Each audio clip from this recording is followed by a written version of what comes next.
ครับเมื่อนี้ครับสื่อหมูกระทะมาเลี้ยงลานไปเก็บมันซอยก็เลยจ้าน้องแอมค่ะสวัสดีค่ะน้องอายค่ะ อันนี้ดี น้องเกิดครับ รังเกอนี่รังโดงมาพอ เออ ร้านไรครับซื้อหมูกระทะมา2 ชุด ชุดแต่เฮ็ดชุดเดียวก่อน ชุดหนึ่งเอาไว้เพื่อแม่ เน้นหมูไม่เน้นผักค่ะ นั่นไอชุดพักเพิ่นกะแต่งให้อยู่ไปร้านยายสาปิดมือนี้บรรยากาศฝนตกพายุพายุมูลเขาเลยจัดหมูกระทะกับร้านทุกคนซื้อมา ตกทุกวันจิบ สู่ร้านกิน เป็นจิบ แจะเลย2 ถุงได้น้ำจิ้ม2 ห่อ สดตอนนี้พี่โอ้ปัญหาไอ้เกียบใช่ไหมเนี่ยโอ้มีเล็บอยู่ว่าฉันสายตะเกียบฉันไม่ได้สายซองค่ะฉันก็สายตะเกียบ ยังบ่ถอดสุดลูกเสือเลยกินดีๆแล้วจังไปอาบน้ กินแล้วก่อนจังอาบน้ำจัง ำเอาอีหลาวมันขึ้นนี่เลยนี่เอามัน อันนี้เยอะเยอะ เดี๋ยวมันจะไหมมอง อันนี้กว่าให้คือให้แม่ไม้อันคือให้แม่ไม้บอกอะไรบอกต้องไอ้ไปอาบน้ำจังลูกไปอาบดู นี่ย่างเลยครับผมชุดแรกโอ้นี่หน่อยจังสิกระเฮ็ดเปลี่ยนพร้อมจริงใช่ปะพี่ก่อนเลยได้อล่ะ รอมีรอ เดี๋ยวน้องแอมแปลกล้องนั่นมา เย้ชม เอาไปตั้งไว้ทั้งคนเด้อ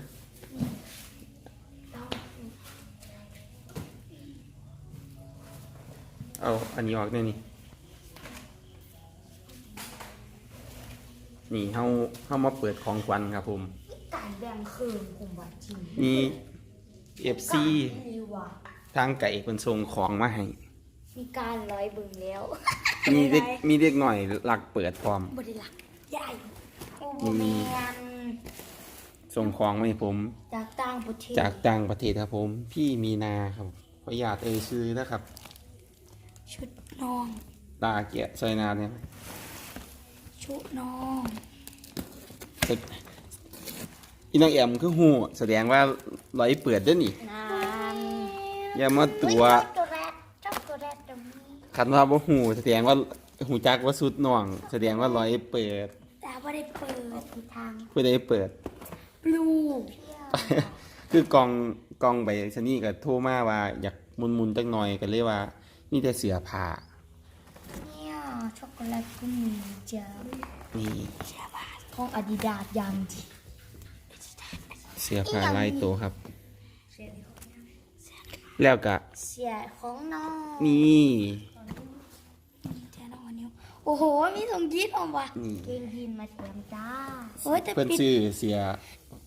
ปิ มา ด ฝา เท ก อม น้องออนิว ปิด เดี๋ เท ยว อมปิดเทอมนี่แหละแต่สิไปฮับน้องลง บ่ อี เพราะ แม่ ว่า สิไปฮับน้อง เพราะว่าจะส่งไปให้พี่สาวครับเพราะว่าพี่สาวเอาหลานไปเลี้ยงอยู่ที่ทำงานอยู่ระยองครับ ตอนแรก เดี๋ยวผมจะส่งต่อไปให้อีกทอด เดี๋ยวจะถ่ายรูปถ่ายหยังให้พี่ เบิ่งพร้อม อันนี้คอเด่นมีคอเด่น อันใดขอ คอเด่น อะไรอีกอย่างนี้นะครับ ช็อกโกแลตแลกคอ โอ้เ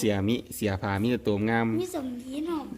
นี่ ส่งไปเที่ยวเลย เพิ่นซื้อเพื่อไว้ให้พร้อม พอดีลงไปน้องรอๆจักเดือนละ พอดี พอดี โอ้สวยๆทั้งนั้นเลยขอบคุณหลายๆครับผม เดือนนี่ล่ะอันนี้ละ ที่รักเลยชื่นชอบไปอาดแลกอะล้านๆหน่อยพร้อม ช่วงนี้กำลังหยอกกำลังยิ้มเล่นน้องออนิวแบบ 3 เดือน เริ่มเห็นหุ้งแล้ว 3 เดือนค่ะ โอ้มีของมีอีห่อแล้วตัวดีๆขอบคุณหลายๆครับ นี่สวยมาก เนี่ยเสือนอาร์ส เปิดดูหน่อยดิ ปอดโอ้โหตัวหัวใจเนี่ยช่วยพีชช่วยกันนี่ด้วยจะไม่เดี๋ยวมันจะมามันจิตจะได้ ตัวใหญ่มาก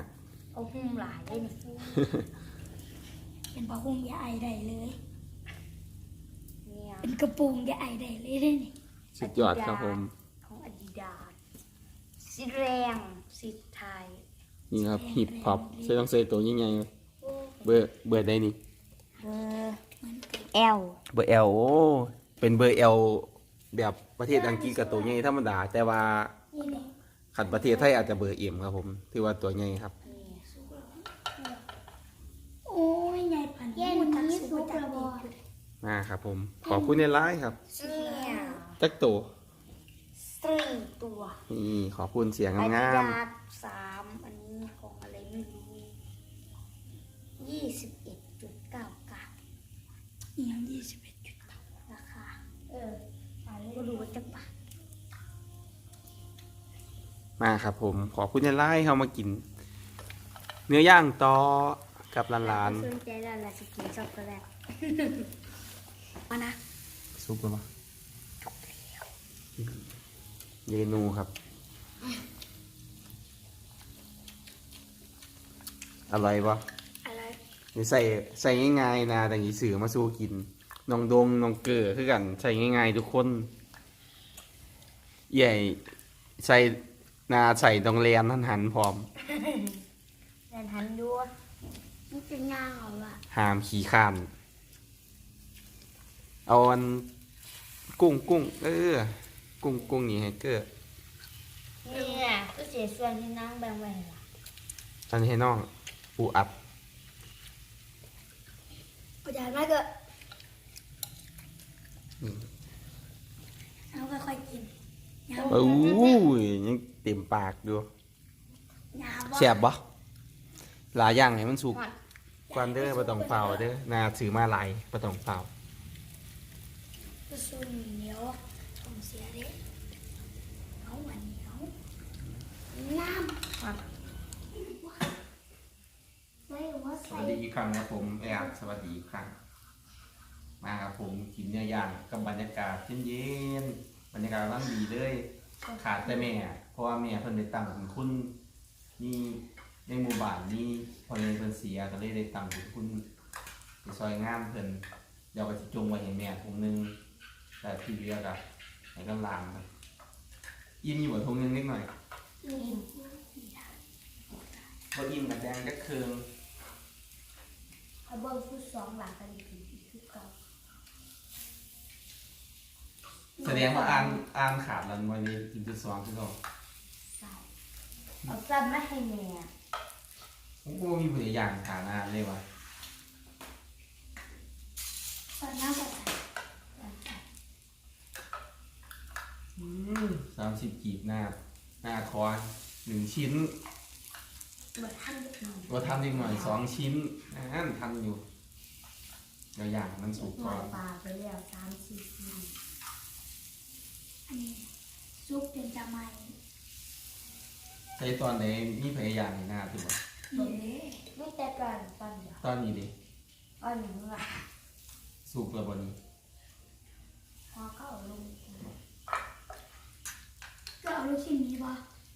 มีน้องบ้างไว้แล้วจะเป็นที่คนนี้ใส่ งาชิมน้ำจิ้มก่อนครับ ไปร้านยายสามันปิดเลยคนตกบ่ค่อยได้ขายเลยมันเลยปิดร้านเลย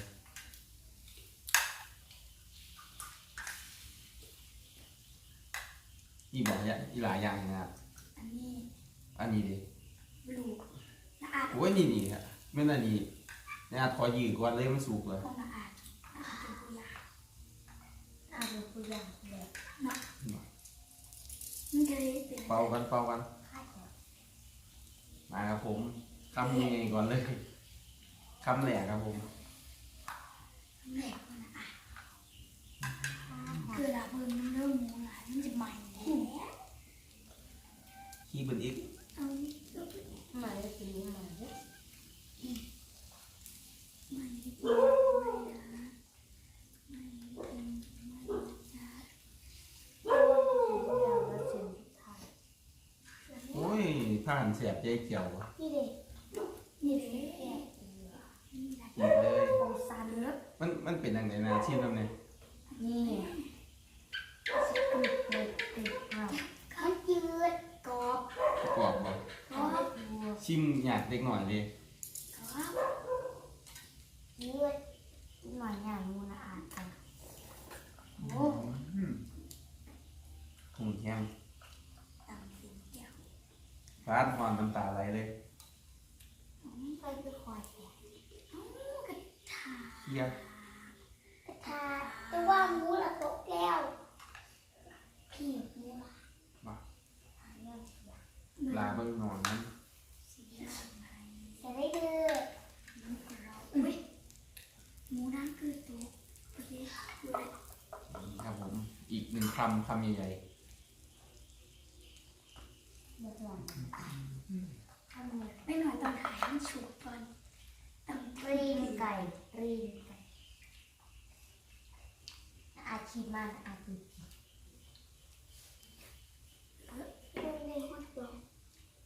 ละเอ้าคือตัวเอา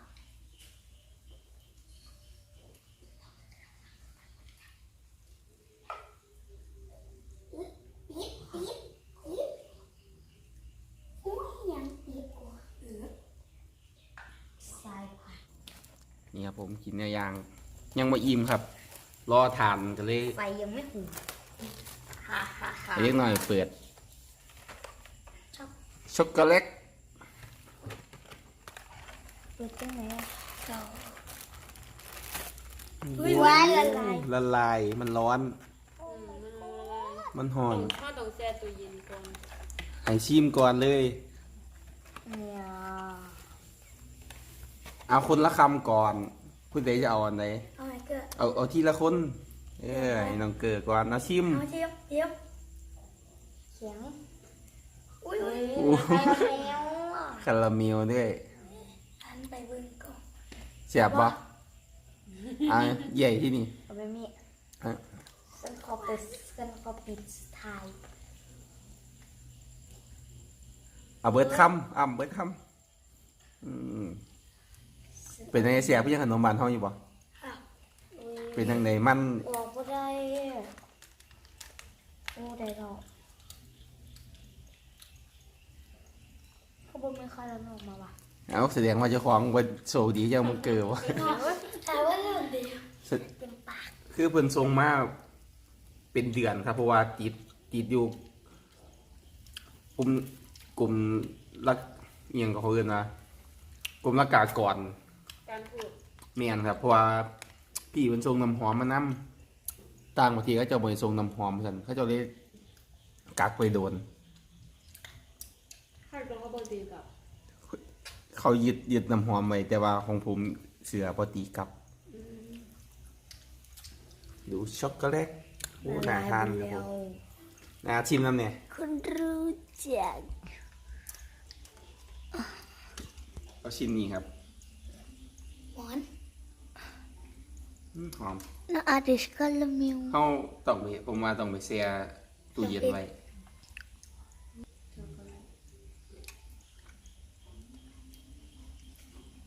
อร่อยไหมครับเดี๋ยวไปแช่ตู้เย็นไหมครับ ทรงมาแต่ใส่ จากประเทศอังกฤษนะครับผมมาเด้อครับผม กินเนื้อย่างหมูกระทะร้อนๆกับบรรยากาศเย็นๆฝนตก พายุมูลสุเมยกันแบบฝนชุบมีฝนทั่วประเทศครับ บอกเลยคืมเบิดมือลิ้นเบิดมือครับ ผมทางภาคอีสานก็เลยหาเนื้อกินร้อนๆแซ่บๆ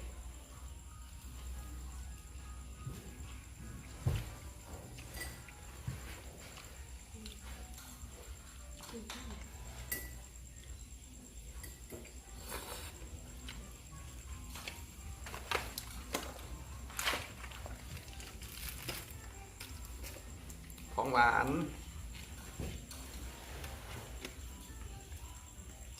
อันนี้ลูกสตรอเบอรี่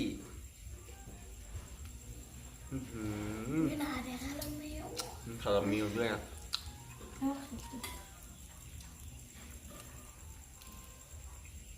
อันนี้ทิม โอ้ มีอะไรมีอยู่บ่ดิ่งเปล่าโมมีดวงว่าดี เดี๋ยวผมจะขอจบคลิปส้มบ่เดี๋ยวผมจะขอจบคลิปไปเพียงเท่านี้ก่อนนะครับผม ขอบคุณที่ติดตามรับชม